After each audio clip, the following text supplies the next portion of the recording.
Well, I want to thank the organizers for inviting me and including me in this very interesting, lively discussion of cadavers. So I'm currently working on models, all models, from mathematical models and economic pie charts to Barbie dolls and video games. Models now are everywhere. As climate change models now demonstrate with particular force, models are not only an integral part of our daily lives, but they are also intimately involved in conditioning the future of our planet. The power and ubiquity of models makes them a crucial object of study. Models' ability and authority are much discussed in the physical and social sciences, where models' essential contribution to research is fully acknowledged and worked upon. In contrast, models are a little under-theorized and under-investigated in the humanities and in the arts. To contribute to a broader conversation in the humanities about models, I'm working towards an inclusive definition of all models. My paper this morning has two parts. In the first, I offer my definition of models for your commentary and criticism. The second part of the paper introduces my current work on one particular model type, that is the medical cadaver. The medical cadaver helps me refine my definition, and any help that you might add to this work in progress would be greatly appreciated. So to start with the definition. My models, I think all models, are autonomous agents. Models' autonomy has been argued most compellingly by Margaret Morrison, an acknowledged master of economic models. In order to do their work, she suggests models must be independent, both of the world and of the particular theory of the world that they were designed to explain. To Morrison's characterization, I would add another. Models, once complete, are independent not only of theory and the world, but also of their makers and their consumers, like children are independent of their parents. Or if that's not the case, at least its architecture is independent of its architects. What is the nature of this agency that I'm talking about? In philosophy and in common discourse, the term agency tends to be embedded in complex concepts of human morality, intentionality, and individual freedom. But that heavily freighted agency is not the kind of agency with which I'm here concerned.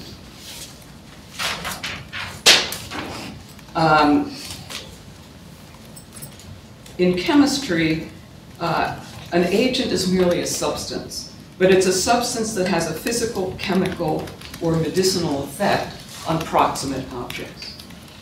No intentions and no self-consciousness are involved in or ascribed to chemical agents. In treating models as agents, I am, as in chemistry, naming non-human entities, whether spatial objects or abstract notions, that have an effect on their physical or mental environments, without ascribing to them any inkling of consciousness or intentionality. A model agent differs from a chemical agent insofar as its effects on its setting are much less predictable. The model agent is distinct from other agents insofar as it must have a referent. A model's not a model without a referent. But it must differ from its referent in some ways. The relationship between the model and its referent takes, of course, a variety of forms. Here I use a shorthand dependent on Charles Peirce's semiotics to suggest the rich array of those varieties of relationships. Scale models like the Dome of the Rock in Assassin's Creed, my favorite video game, relate to their reference iconically, that is, through resemblance. How a host arranges silverware is an index of acculturation and a model of his civility. His place settings relate indexically to his position in the social hierarchy. More obviously, an equation or an algorithm stands in symbolically for a narrative proposition, a theory, or a description. Oops, I'm a little premature. In whatever form a model relates to its referent, the referent has a significant stake in the model's authority. That is, the aura of the Dome of the Rock clings to its model. A model of DNA is powerful because DNA is the chemical key to the human. An algorithmic model of a cantering horse is beautiful, at least to a biological chemist. This last symbolic example also forces us to acknowledge another aspect of all models. That is, it's necessary to have a conventional understanding of the rules that guide each model type. So this is obviously the case with an algorithmic model or economic pie charts, but it is equally so with apparently familiar models. For instance, the figures in this image must be recognized as toys in order to appreciate the force of that image. So scientists, including Contessa, Clark, Primo, as well as philosophers working on models like Max Black, argue conclusively that a model can never be true. So far my definition has depended very heavily on theorizations by quantitative scientists. The last part represents what a humanist like myself can add to scientists' understanding of models. Model agents, like all models, whether they're human or chemical, or like all agents, human or chemical, can be strong or weak. Model agents are peculiar, however, insofar as their weaknesses and their strength at least depend in part on their relationship to their reference. So a strong model, is this a strong model? Yes. A strong model acts as a dominant subject that determines its weak object. An architect's model, for example, may be expected to work as an archetype for a building that's being produced from it. The market may change to conform to a rhetorically powerful economic model made of it. Joan Small's supermodel makes clothes look fabulous, though she makes women feel ungainly. So, do you understand the strong models? There are also weak models. Weak models act basically like copies. Copies are always subordinate to their prototypes. A toy car is a weak model of the real thing. Is that distinction that I'm making clear? Or it's clear? Well, of course it should be.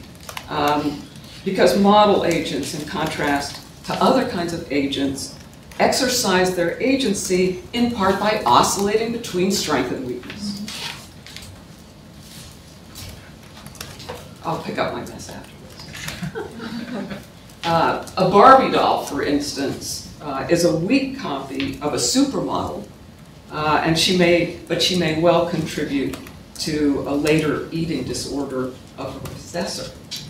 This oscillation of the model in relationship to the referent gives the model one of its important powers, that is, the capacity to rethink the archetype.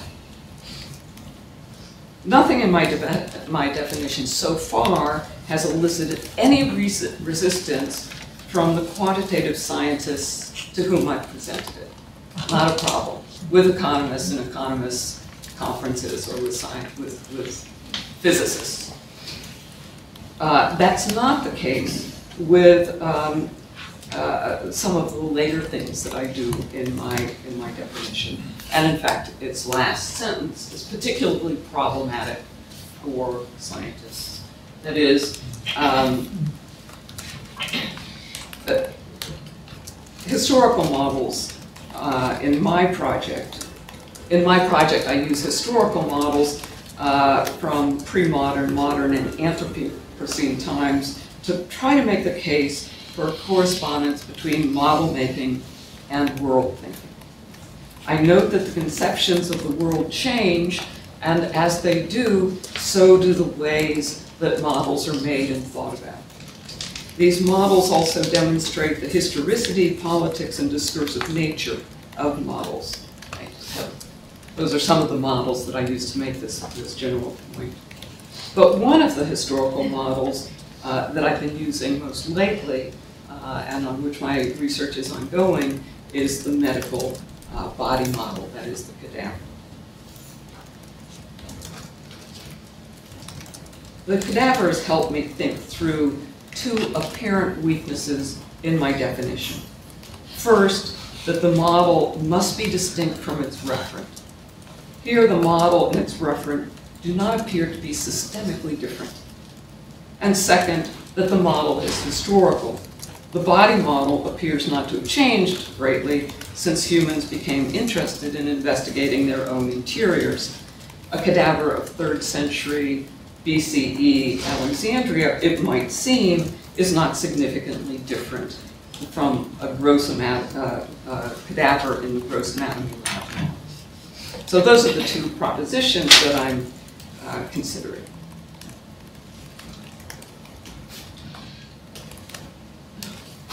First, the systemic difference and distinction between the model and its referent.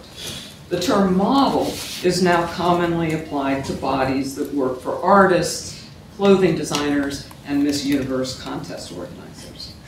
Although the body of such a model belongs to a particular human, its function as a model, in its function as a model, that body is idealized, abstracted, and commoditized. The life of its possessor, though often discussed in public media, hardly matters. Her intellect is not of interest. All that counts is appearance. The model is presented as a paradigmatic way that humans in general should look. The cadaver in the gross anatomy lab functions in much the same manner as the fashion model. Her life and intellect are not of concern. She also claims to be paradigmatically similar to the way humans in general are, though the semblance lies primarily within the body rather than on its surface. She too is idealized and abstracted. She is distinct from the fashion model in that she resists commodification. Like all models, fashion models and medical body models must be distinguished from their reference. The supermodel differs from her reference not only in her social context, her age, her occupation, but also, of course, most crucially, in her proportions and flawlessness. Everything she wears looks great on her, and the same cannot be said of all her reference. In contrast, the best body model for medical schools is that which differs as little as possible from her reference. Just as fashion models who generally act vertically must meet a certain height and weight requirement, so cadavers, who generally act horizontally, must conform to length and weight restrictions in order to be accepted into their program. At least in the United States, bodies for medical training are thereby increasingly distinguished from the general population. The obese are unacceptable to these programs. But the body model differs from her referent even more dramatically than the fashion model differs from her, because the body model in medical school is a dead human and her referents are live ones. That the medical body model is different from her references is really relatively easily established. Identifying the ways in which a 21st century cadaver is distinct from her earlier instantiations takes more historical work. So my claim is that the body model is by no means stable.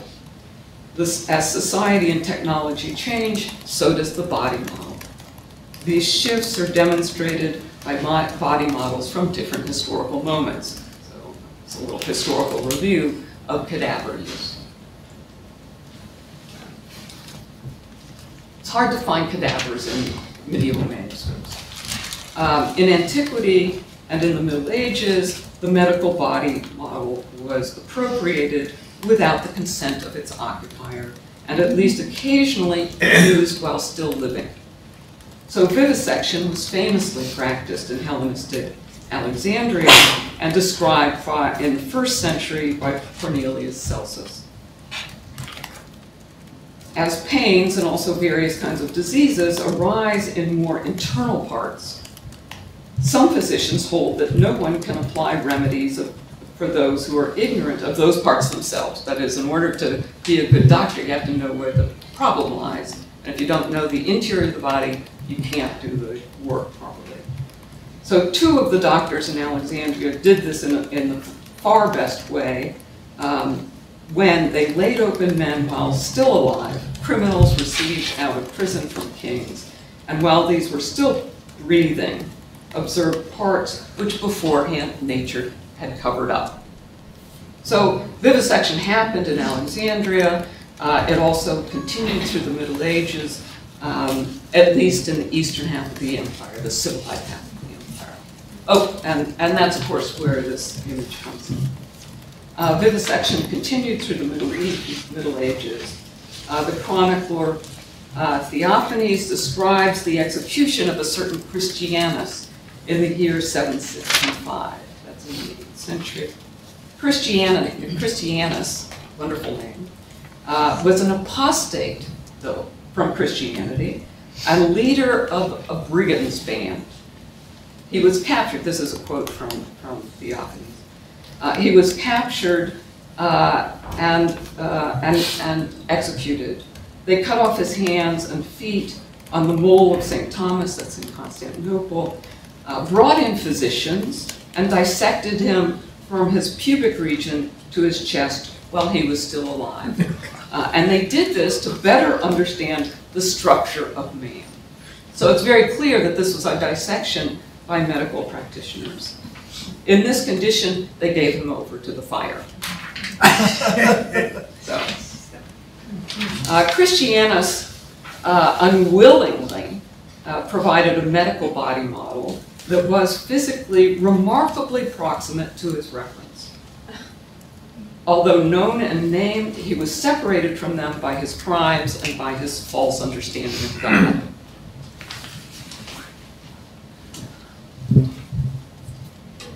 In early modern Italy, medical body models continued to be non-consenting criminals.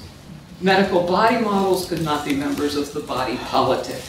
Even criminals had to be from at least 35 miles outside the city boundaries. One example was a certain Giacomo who had murdered his own son. He was executed in Bologna in 1540, in the middle of January. They always did these when it was cold. Giacomo was immediately prepared for public anatomization by the famous Vesalius. Vesalius, who is identified often as the father of modern anatomy, had journeyed to Bologna, especially for the execution. Like Christianus, Giacomo's anatomization was spectacle, though it took place in a meeting hall rather than on a scaffold, and non-medical students had to pay 20 scudi in order to gain admission. Christianus presented to his audience a live performance, Giacomo a dead one. Vesalius depended for his public dissections not only on licit sources for bodies, that is the criminal, but also in illicit ones. In his famous book, On the Fabric of the Human Body, this is clearly demonstrated. We've been looking at the frontispiece of that particular work. Much has been made of this folio's really remarkable illustrations of dissected figures, which include half and full page images, many in elegant classical poses in various states of dissection. Less attention, however, has been given to the volume's really quite hilarious historiated initials, which provide a cynical subtext to the manuscript. In them, and this particular one is I, which is repeated throughout the book whenever it's capital I, you see this particular image. Here, naked putti, and all of them are filled with naked putti. They're doing all these jobs. Naked putti are represented carrying out not only legitimate anatomical and surgical exercises, but also illegitimate ones. For example, here, putti, in the middle of the night, as indicated by the torch, steal a body from a tomb. Vesalius also includes in his text a remarkably callous account of such a theft. And here I quote Vesalius. We have a copy of this volume, wonderful volume, in the Ruby. The students of Padua snatched her from her grave and brought in for public dissection the elegant mistress of a monk from the Church of St. Anthony here. She had apparently died of strangulation of the womb or a stroke. With astonishing industry, they had removed all the skin from the cadaver so that she would not be recognized by the monk who, with the prostitute's parents, were complaining to the urban prefect that the body had been stolen. So, and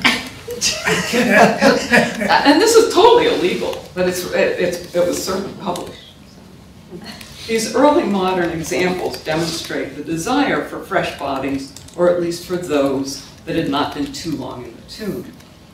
The bodies described and depicted retained their youth and vitality. They remain the bodies of the socially marginal that are legally or illegally used without the permission of their former occupants.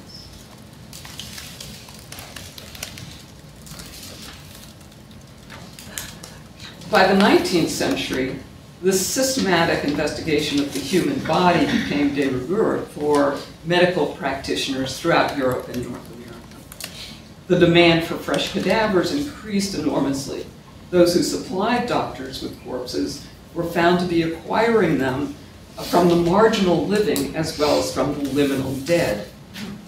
Most notorious were the Scottish grave robbers, William Burke and William Hare, who murdered at least 16 indigent men and women for Dr. Robert Cox in 1828.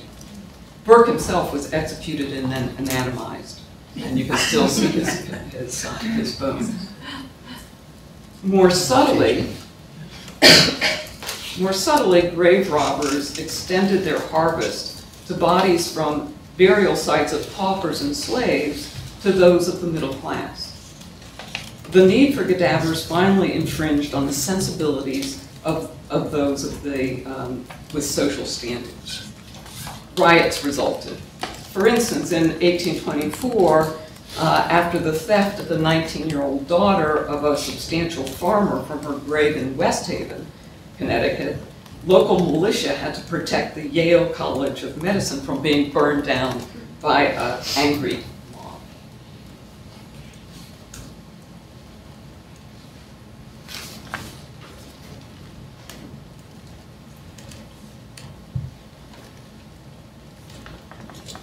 Such conditions contributed to the legalization of the use of unclaimed bodies for anatomizing purposes, both in England and the United States in the early 20s and early 19th century, mid-19th century. Like that of the criminal body of the pauper, the indigent was outside, or like the body of the criminal, the body of the pauper was outside modern society, as she had not been in the Middle Ages, and Pugin makes this point very nicely in this image. Her body was found to be as much a burden to society in death as it had been in life, and the medical profession relieved the community of its funerary obligations to those noxious things. The threat of dissection, which had been used as a deterrent previously for murder, was now deployed as a deterrent for destitution. This system didn't last very long, or at least in some areas. It's still functioning in India, for instance. Shifts in the Protestantized societies of Europe and North America caused the loss of unclaimed bodies to anatomy labs in those regions. With the broad social reforms of the later 19th and early 20th century, child labor laws, universal education, enfranchisement, and so on, the appropriation of the poor body for anatomization came under increasingly incensed moral scrutiny. The secularization of society also brought about the secularization of the body. Protestants gave up harvesting relics from famous preachers. Locks of hair were no longer given to relatives on the deathbed, and so on. Cremation, which had been against the law in many countries in the West, became a cause for reformers in those same areas in the 1870s. It was legalized in England and many states in the United States in the early 20th century. It's worth noting that the Catholic Church opposed cremation until 1963. Cremation is still abhorred by Orthodox Jews, of course. Israel didn't have a crematorium until 2003. The ultra-Orthodox arsonist burned it down in 2007 when it was moved to an unknown location. Nevertheless, the popularization of cremation as an appropriate way of treating the beloved body is symptomatic of modernity's secular adaptation to economic and technological change. A familiar friend to many of us. The acceptance of cremation corresponds to the slower, but just as sure, public embrace of the donation of the body for the benefit of medical science. As an early example of body donation is offered by Jeremy Bentham, of course, a well-known utilitarian philosopher. Bentham arranged for his body to be dissected immediately after his death. Bentham exemplifies a dramatic shift in the modern medical body model. It was given rather than taken. He exemplifies as well those changes in the treatment of the body model that were attendant on that important modification. The donated body is both a privileged body and a preserved one. Bentham exerted control over his body after he was dead. It was carefully embalmed and exhibited. He most recently visited the Whitney, where I saw him in summer.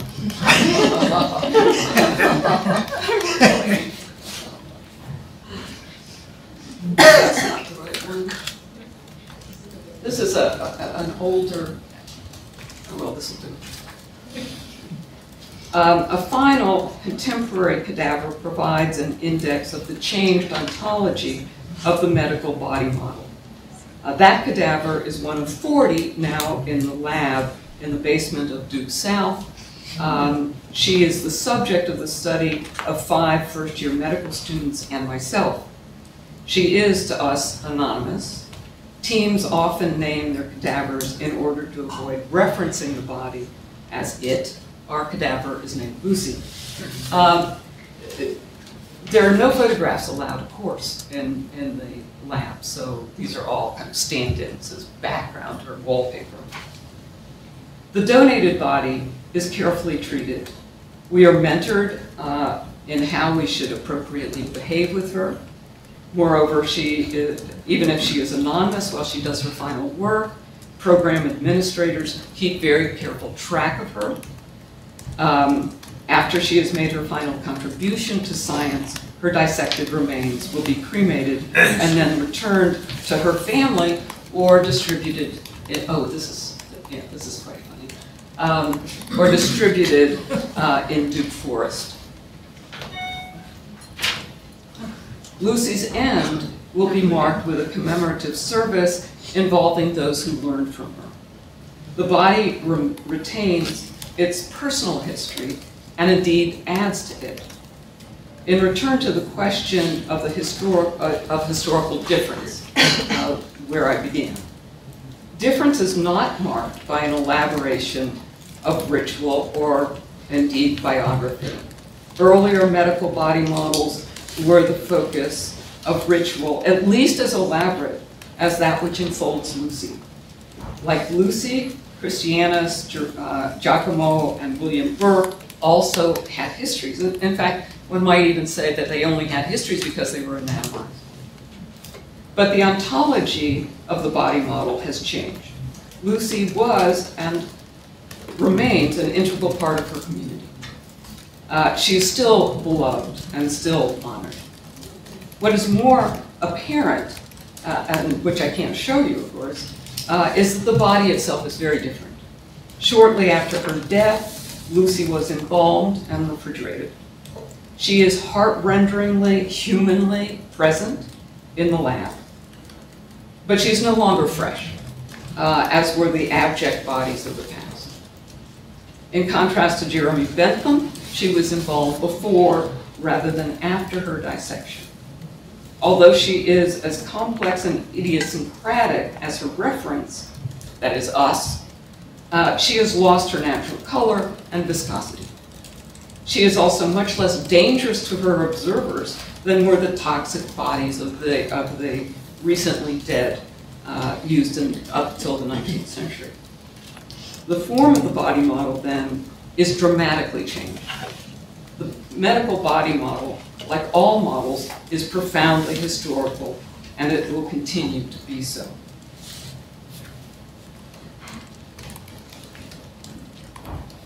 Since the 1990s, layer scanning and three-dimensional printing have been heralded as making cadavers redundant.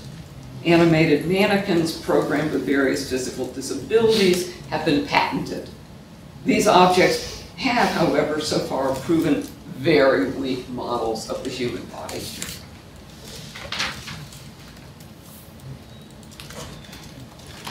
It might even be argued that the 18th century did it better. Their wax models were even more effective models of the human interior than contemporary computational ones. This particular one, which was done by an artist named Susini, was such a careful replica of the human body from which it was taken that in 2010, modern physicians diagnosed the probable cause of her original reference, death. So, remarkable, whether you believe them. Computational constructions do not, as yet, provide as full an experience of the human body as the human body. Its complex layering, its particular anomalies, its resistance to probing, so on. Lucy was scanned in preparation for her dissection. That is, my cadaver was scanned in preparation for her dissection.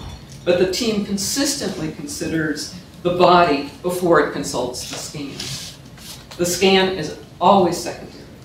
Like attempts to move the human onto a computational platform, that is to make us robots. Efforts to replace cadavers with digital proxies have so far failed. So a corpse is expensive to acquire and to maintain. Institutions make large capital investments in body donation programs, cadaver preparation, and dissection facilities. Students endure formaldehyde and refrigeration. I can tell you. Nevertheless, despite their costs and liability, science still needs bodies. In conclusion, I think that the anatomical cadaver does the work of nuancing as well as reinforcing the definition of model with which I began. The body model is an autonomous agent affecting sometimes deeply, as in my case, the humans who encounter it. The cadaver is a weak model, the passive derivative of a living body, but at the same time, it is a strong model directly affecting its many reference, namely the damaged living bodies for which it provides a prototype for the doctors working on it. The body model is deeply embedded in discourse. The texts and diagrams explaining it, the images and interpretation it informs, the articles and presentations like this one that it generates. Its politics are cultural, and as I hope I have demonstrated this morning, its form is very much a product of history. Thank you.